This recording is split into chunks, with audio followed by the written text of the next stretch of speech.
All right, welcome to The Explainer. Today we're diving into the unbelievable true story of a man whose influence was just so vast, he literally bailed out the United States economy personally. And not just once, not twice, but 3 separate times.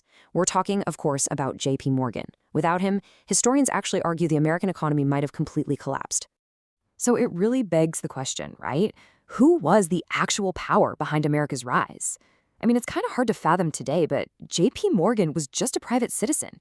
Yet he held so much absolute power that sitting U.S. presidents literally had to stand before him in states of emergency, basically begging for a financial rescue. Get this. During a massive national crisis, Morgan locked America's top bankers inside his private library. He literally pocketed the key and point-blank refused to let a single one of them leave until they agreed to his strict terms to save the collapsing system. It sounds exactly like a scene from a Hollywood thriller, but no, it actually happened. So how does one guy get this kind of leverage? Let's get into Section 1, the financial jungle. To wrap our heads around Morgan's incredible rise, we first have to understand the completely chaotic American economy he was born into back in 1837. 19th century America was basically the Wild West of finance, a total jungle. Unlike today, there was no central bank to just step in and save the day. Because of this, the country suffered these absolutely devastating economic collapses practically every single decade. It was just a brutal cycle. Build up, crash, rebuild, and crash all over again. And these crashes completely wiped out average people, mainly through something called a bank run. So imagine a rumor spreading that your local bank is weak. Naturally, people panic. They rush to withdraw their life savings. But the bank doesn't actually have everyone's cash just sitting in a vault. They've already loaned it out. In 1837 alone, this exact scenario caused 343 banks to close their doors permanently, and unemployment skyrocketed to a devastating 25%. This chaos just compounded across the entire country. America was highly unstable. Picture this. You had over 1,600 private banks, all printing their own separate notes. That meant currency values literally changed just by crossing a state line. Add to that the massive human and economic toll of the Civil War, which left the government heavily in debt, followed by this unregulated, totally chaotic boom in railroad expansion. The nation was totally fragmented and, honestly, desperate for some direction. Moving on to Section 2, inheriting the system. Here's the setup. America had massive business opportunities, but severely lacked capital. Over in Europe, though, they had massive capital, but lacked the explosive opportunities of America. The contrast was super stark. In America, you had short-term greed, fragmented rules, constant volatility. But in London, they had the Bank of England, which had been around since 1694. They prioritized patience, long-term trust, centralized hierarchy.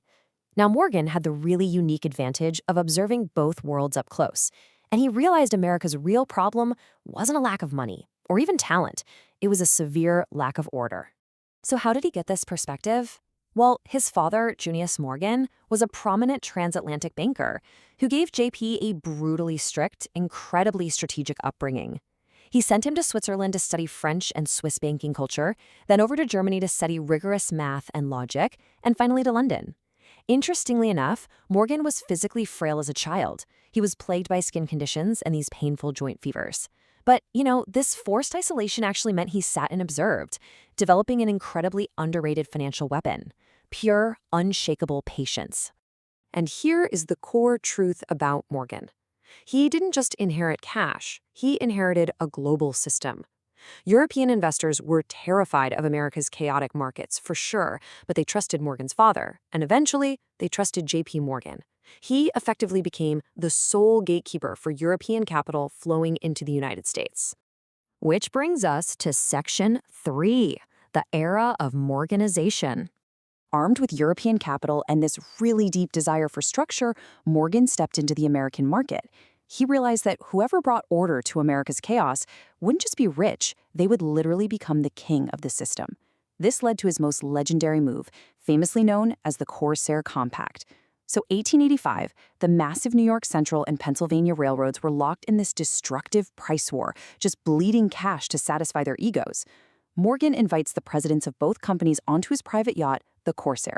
He sails them out onto the water and basically says, no one leaves this yacht until this war is over. He just forced a peace treaty on his own terms. What he did on that yacht, It became a repeatable formula, a playbook so famous that historians actually put it in the dictionary as Morganization. Here's how it worked. First, target a broken, bleeding company. Second, inject your trusted European capital to save them. Third, take a seat on the board of directors as repayment. And finally, merge that company with its rivals to completely eliminate competition. Now, it stabilized the markets, yes, but by killing competition, it allowed prices to rise for everyday citizens. The sheer scale of this playbook was just staggering. By 1902, J.P. Morgan directly or indirectly controlled 1/3 of the total American railroad network. We are talking about roughly 250,000 kilometers of track, all answering to one private citizen. All right, Section 4, the billion-dollar monopoly. Now, Morgan wasn't satisfied with just railroads. He soon set his sights on the bedrock of the entire American Industrial Revolution, the steel industry. But there was a catch. The industry was ruled by Andrew Carnegie, whose vertical integration made him an untouchable threat. Carnegie didn't just own the steel mills. He owned the iron mines, the coal fields, the ships, the transport rails, the whole shebang. Because he owned the entire supply chain, his costs were virtually zero. If Carnegie started a price war, he would destroy Morgan's interconnected railroad investments. So Morgan realized he couldn't destroy Carnegie. He had to absorb him. This epic takeover started at a lavish dinner in New York, where an executive named Charles Schwab pitched Morgan on a massive, unified steel monopoly. After that dinner, Schwab went to Carnegie, who was literally playing golf, and delivered the pitch. The very next morning, Carnegie handed Schwab a scrap of paper with a single number scribbled on it, $480 million. Morgan looked at the scrap of paper and accepted the asking price instantly. No haggling, not a second of hesitation. Morgan then took Carnegie's empire and merged it with 9 other major steel companies to form the U.S. Steel Corporation. And in doing so, Morgan created the world's very first billion-dollar company, valued at a staggering $1.4 billion. To truly put into perspective the monopoly he just built, U.S. Steel instantly controlled over 60% of all steel production in the United States. For the first time in history, the world was witnessing a private corporation operating with the scale, power, and wealth of an actual national government. Section 5. The one-man central bank. So what happens when an economy collapses with absolutely no safety net? Well, in 1907, a failed stock manipulation attempt triggered this massive domino effect. The Knickerbocker Trust Company, which was the 3rd largest in New York, faced a brutal bank run. In just 3 hours, $8 million were withdrawn. The trust collapsed, its president tragically took his own life, and sheer panic gripped the entire nation. And remember, there was still no central bank to save the day. So Morgan stepped in. This was that incredible moment I mentioned earlier, where he locked the bankers in his library, strong-arming them into coughing up $25 to $30 million to save the surviving trusts. But historians really debate his motives here. Was he a savior or a robber baron? I mean, he didn't save the economy out of charity, right? He saved it because his own vast, interconnected empire of rails and steel would have gone down with it. Some argue he intentionally let weaker institutions die just to consolidate his own power, proving that his ultimate product wasn't money, it was dependency. The events of 1907 made one thing abundantly clear to both the American public and the government. It was absolute insanity to have the survival of the nation's economy rest in the hands of one private citizen. Morgan's dominance directly forced the U.S. government to finally establish a permanent central banking system. The Federal Reserve was created in 1913 specifically as a countermeasure to ensure no single individual could ever hold that much power again. J.P. Morgan built his empire by stepping into the chaos, offering order, and charging the ultimate price, complete dependency. If one man could effectively buy an entire nation's infrastructure by acting as the ultimate middleman, well, look around at today's consolidated megacorporations and tech monopolies. Who is selling us our dependency today?